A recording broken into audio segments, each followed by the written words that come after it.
کی عمر مبارک جب 7 برس کی ہوئی تو سرکار کی آنکھیں دکھنے لگیں۔ آپ صلی اللہ علیہ وآلہ وسلم کے دادا حضرت عبد المطلب نے آپ کا بڑا علاج کرایا مگر سرکار کی آنکھیں ٹھیک نہیں ہوئیں۔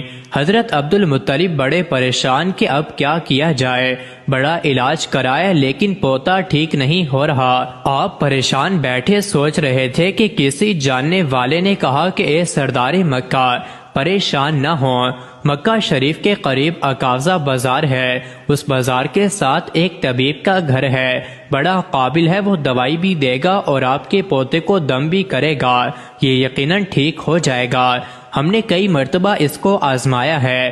حضرت عبد المطلب بڑے خوش ہوئے۔ آپ نے حضور اکرم صلی اللہ علیہ وآلہ وسلم کو ساتھ لیا۔ اس طبیب اس راہب کے پاس تشریف لے گئے۔ شام کا وقت تھا، آپ اس کے مکان پر پہنچے، دروازہ بند تھا۔ آپ نے وہاں کے لوگوں سے اس طبیب راہب کے بارے میں پوچھا کہ وہ کیسا ہے۔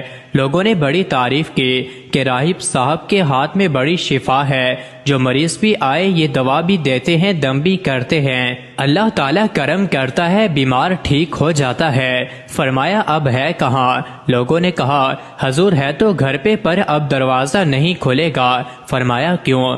لوگوں نے کہا سرکار یہ موجی بندہ ہے، دروازہ بند کر کے عبادت کرتا رہتا ہے، کئی دن تک دروازہ بند رہتا ہے، جب مرضی ہو دروازہ کھولتا ہے۔ فرمایا کوئی پتہ ہے اب دروازہ کب کھلے گا؟ لوگوں نے کہا اب تو یہ کھلنا مشکل ہے کیونکہ آج ہی دروازہ بند ہوا ہے، اب 6 مہینے سال کے بعد ہی کھلے گا۔ حضرت عبد المطلب بڑے پریشان ہوئے کہ اب کیا ہوگا۔ اچانک راہب کے مکان میں زلزلہ آیا، دیواریں ہلنے لگی، چھت لرزنے لگی، قریب تھا کہ اس طبیب اس راہب کا مکان گر جاتا اور راہب مکان کے نیچے آ جاتا۔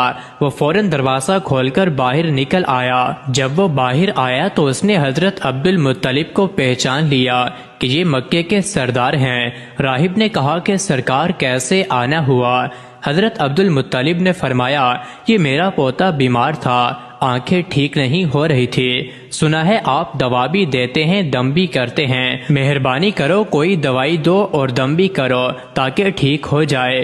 راہب نے جب سرکار مدینہ صلی اللہ علیہ وآلہ وسلم کے چہرے انور کو دیکھا تو دیکھتا ہی رہ گیا، پھر کمرے میں گیا، غسل کیا، نئے کپڑے پہنے، خوشبو لگائی، پھر ایک آسمانی صحیفے کے چند اوراق اٹھا کر لایا، سرکار کے پاس آ کر دیکھنے لگا، کبھی اپنی کتاب دیکھتا، کبھی سرکار کا چہرہ وضحا دیکھتا، کبھی کتاب دیکھتا، کبھی واللیل کی زلفوں کو دیکھتا، سارے اوراق بھی دیکھے، کملی والے کو سر سے لے کر پاؤں تک بھی دیکھا، پھر قدموں میں گر کر کہنے لگا اے محمد مصطفیٰ صلی اللہ علیہ وآلہ وسلم، میں گواہی دیتا ہوں کہ آپ اللہ تعالیٰ کے آخری رسول ہیں، آپ کے بعد کوئی نبی نہیں آئے گا۔